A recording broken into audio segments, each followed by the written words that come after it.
Donc du coup, bienvenue à tous et merci d'être venus assister à cette présentation. Donc chronique de tutoriel qui ne voulait plus être oubliée. Donc c'est moi qui vais faire cette présentation. Donc Loïc Médina, je suis ingénieur pédagogique à la DAPI, donc la direction d'appui à la pédagogie de l'Université Grenoble-Alpes, mais du coup j'ai été aidé dans la réalisation par mes deux collègues Timothée Lyotard, qui est également ingénieur pédagogique, et Maël Planche, qui est ingénieur en analyse de données.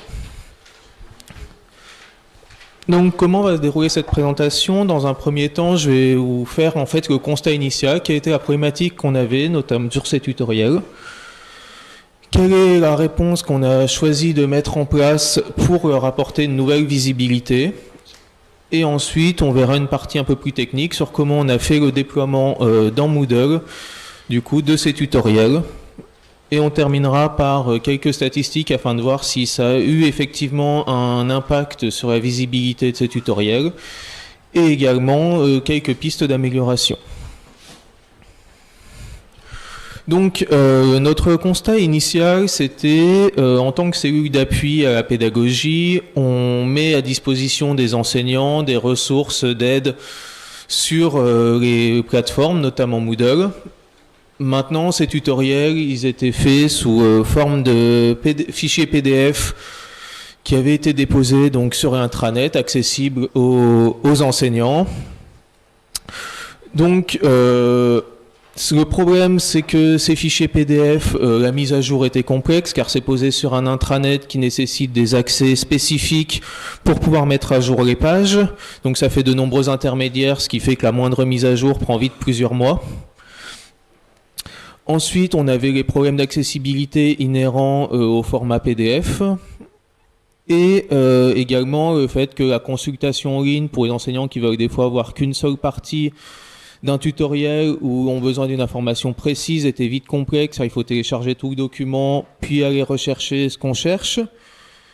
Et enfin, l'accès était peu intuitif car l'intranet, rangeait comme souvent des intranets, des catégories très arbitraires qui ne parlent pas forcément aux utilisateurs. Donc ça nécessitait de communiquer souvent le lien de la page aux enseignants pour leur rappeler que ces tutoriels existent, qu'ils peuvent les utiliser. Et enfin également, on avait certains publics utilisateurs de nos plateformes qui n'avaient pas accès à cet intranet qui est verrouillé au seul personnel de l'université. Donc ça, c'était le constat initial. Donc la réponse qu'on a fait, c'est de vouloir proposer un format web pour ces tutoriels, avec dans l'idée à terme de peut-être avoir un site web pour le service. Et donc on a fait le choix du format web pour favoriser la navigation et l'accessibilité.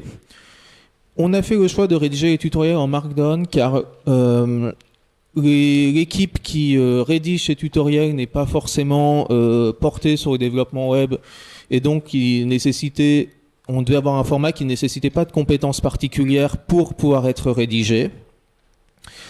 Et également pour la pérennité, pas qu'il y ait besoin d'une grosse compétence technique pour les maintenir, les mettre à jour. Et du coup, on a fait le choix aussi de stocker ces fichiers sur un espace de stockage partagé, car on peut avoir des auteurs multiples aussi sur les tutoriels, des collaborations. Donc le Markdown, juste pour préciser, donc c'est une syntaxe simplifiée du HTML qui pour but de faire de la rédaction de pages après HTML, mais sous un format qui ne nécessite pas de compétences particulières. C'est l'exemple que vous voyez en bas de la présentation. Donc les différentes étapes qu'on a rencontrées pour faire le changement de format, la première a été le choix de l'outil d'éditeur pour éditer le Markdown. On a fait le choix de Visual Studio Code, qui est donc outil d'édition de code édité par Microsoft, qui donc n'est pas un outil libre qu'on aurait souhaité à la base, mais le problème, ces outils étaient trop contraignants en termes de fonctionnalité pour ce qu'on souhaitait. Visual Studio Code offrait la possibilité d'installer des extensions qui rajoutaient des fonctionnalités intéressantes pour notre cas d'usage. Ensuite, il a fallu du coup convertir tous les tutoriels existants au format Markdown. Ça a pris un peu de temps parce que autant sur la partie textuelle, on peut faire une conversion automatique assez simplement. Autant on passe d'un format PDF où les images sont contenues dans le fichier à un format web où les images du coup sont stockées à part. Donc il a fallu retirer les images des fichiers, voire des fois les refaire pour les réenregistrer. Donc ça a pris un peu de temps, cette étape de conversion. Et ensuite, on a mis en place quelques outils pour améliorer, quelques étapes pour améliorer l'accessibilité, notamment sur la navigation, l'architecture des tutoriels, avec du coup la mise en place d'un sommaire interactif. On a essayé de porter attention aux descriptions d'images le plus qu'on pouvait. Et également de simplifier au maximum le processus pour que, comme je le mentionnais tout à l'heure, il puisse être accepté facilement par les équipes de rédaction du coup de ces tutoriels.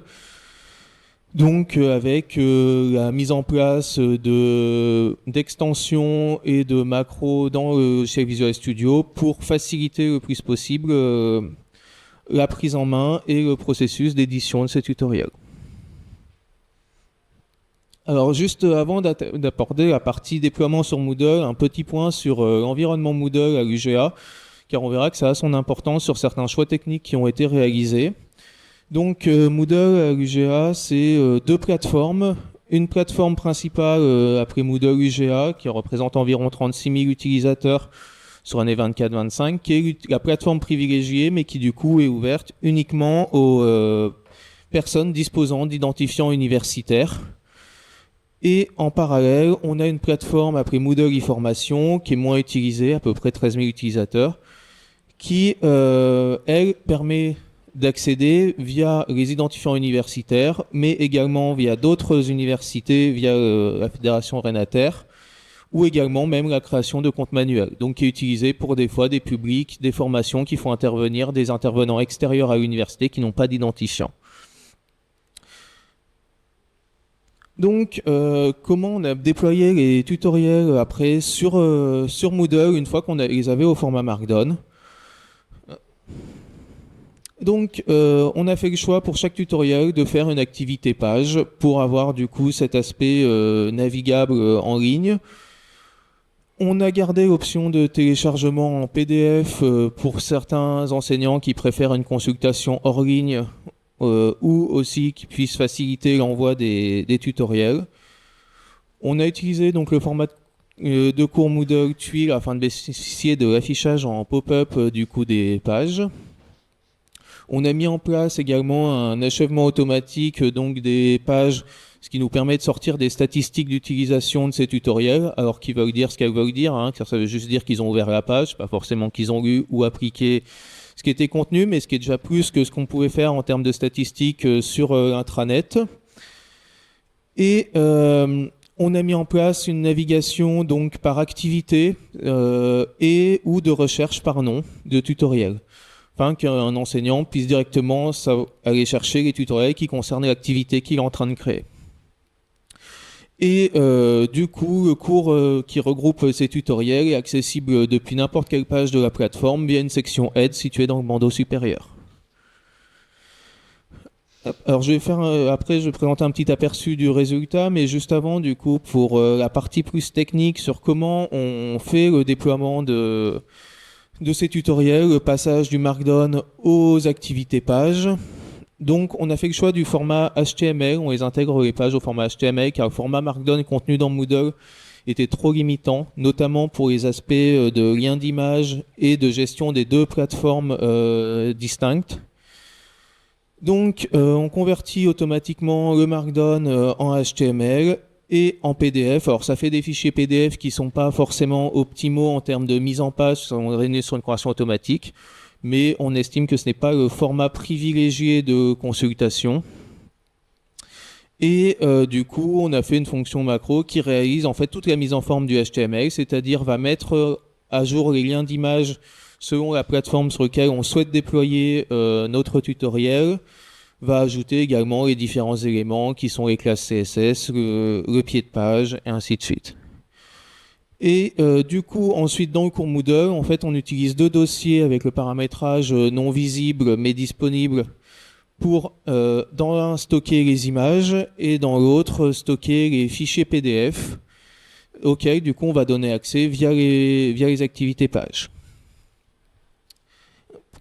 Et donc, on exporte le HTML qui est mis en forme, on le met dans une activité page Et enfin, on ajoute le PDF généré dans le dossier du cours, ainsi que les images dans un dossier spécifique aussi sur le cours. Donc, qu'est-ce que ça donne en pratique ? Donc là, on voit en haut de la page les deux dossiers qui contiennent les PDF et les images.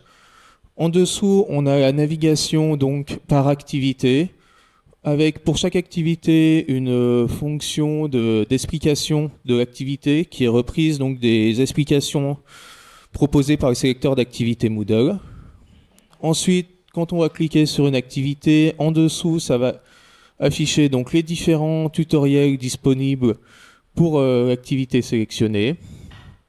Il s'ouvre du coup en pop-up avec le format tuile. Donc on retrouve donc le sommaire. En haut, voilà, le contenu du tutoriel, qui est bon après assez classique sur le contenu, et la fonction de téléchargement en PDF du coup du tutoriel.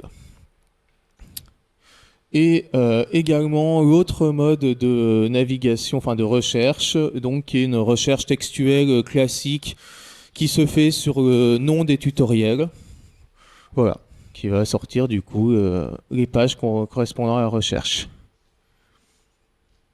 Et du coup, ce cours-là est accessible via la fonction aide disponible dans le bandeau en haut du site. Alors ensuite, comment a été comment les équipes qui rédigent les tutoriels se sont emparées de ce nouveau processus qui change beaucoup leurs habitudes, car la plupart n'ont jamais utilisé le Markdown, faisaient leurs tutoriels donc sous Word ou sous Page et se contentaient d'un export PDF. Donc ça a été l'occasion lors du passage donc de la plateforme de la 3.9 à la 4.1 qui induisait des gros changements d'interface et donc la mise à jour de presque tous les tutoriels de la plateforme. Donc ça a été l'occasion de faire tester ce nouveau processus par les équipes. Pour cela, on a fourni une aide sur l'installation, le paramétrage de Visual Studio Code sur les machines des agents. Alors ça nous a demandé à peu près une trentaine de minutes par agent parce qu'on a simplifié au maximum le fonctionnement de Visual Studio Code pour que quand on ouvre le dossier qui contient les tutoriels, des paramétrages soient mis par défaut, des extensions soient installées. Donc l'installation a été assez rapide, mais c'est l'étape qui a demandé de fournir vraiment une assistance. Sur la partie rédaction et du coup mise à jour des tutoriels, il n'y a pas eu besoin d'assistance particulière. Les équipes se sont assez bien emparées du Markdown, qui est une syntaxe assez simple. Pareil pour la partie gestion des images, donc qui change un peu avec la nécessité d'enregistrer les images dans un fichier, dans un dossier dédié. Mais dans l'ensemble, on a eu une bonne acceptation du coup du nouveau format par les équipes. Et ils n'ont pas fait de retour comme quoi ça représentait pour eux une charge bien plus importante que la manière dont ils réalisaient auparavant ces tutoriels. Maintenant, on va voir est-ce que du coup ce changement du coup d'hébergement, on va dire, des tutoriels, le passer donc d'un intranet un peu compliqué à trouver à directement dans la plateforme Moodle facilement accessible depuis n'importe quel endroit. Est-ce qu'on a eu une augmentation donc des consultations ? Alors donc en vert, on a les consultations uniques. Donc c'est les consultations sur la page. C'est pas les consultations, on va dire, de tutoriels en eux-mêmes.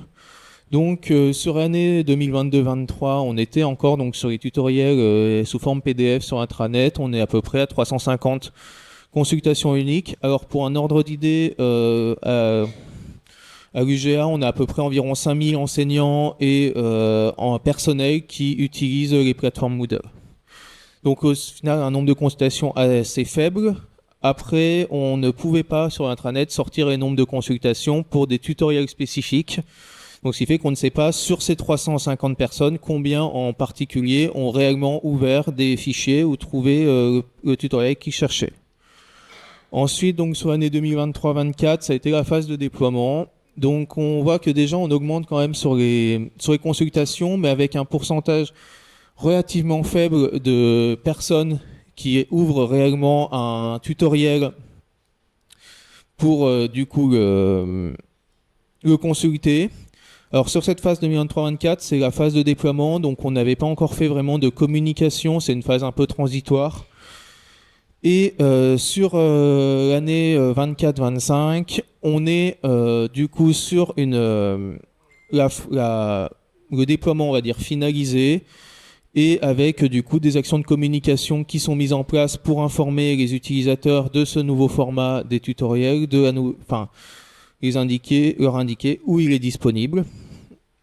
Et du coup, on a une augmentation un peu des consultations de la page, et également une augmentation du nombre de consultations. On est à peu près donc à 20% des personnes qui vont sur la page qui consultent un tutoriel, ce qui est quand même relativement faible par rapport au nombre de personnes totales qui se rendent sur le cours.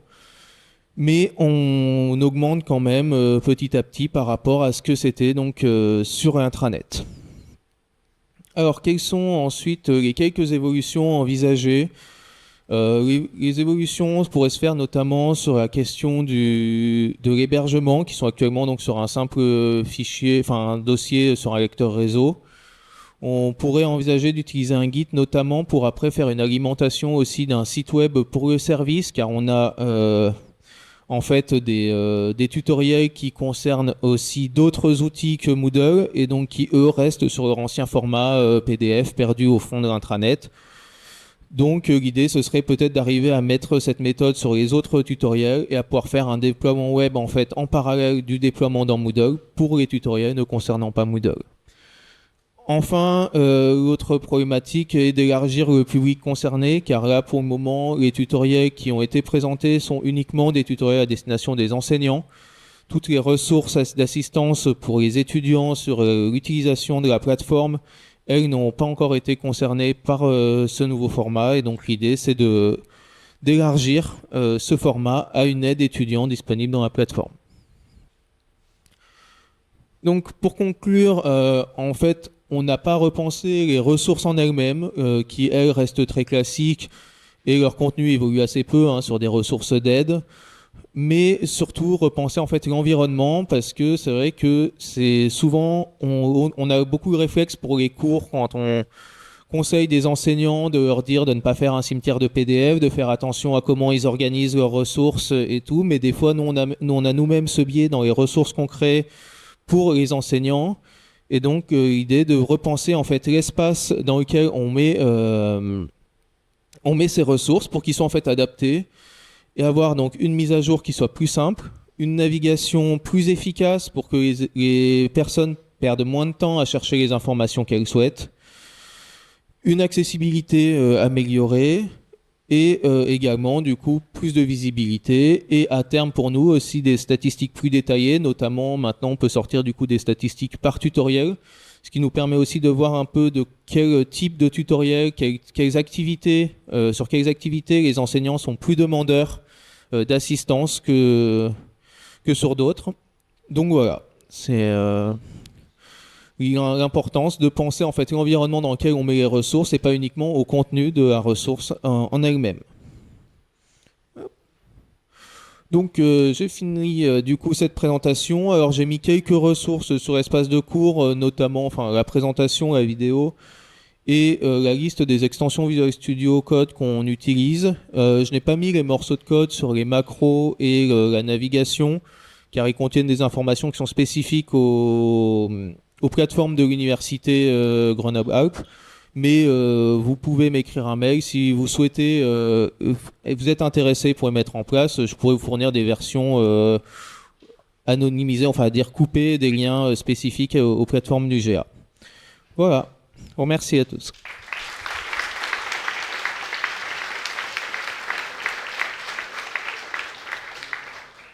Je sais.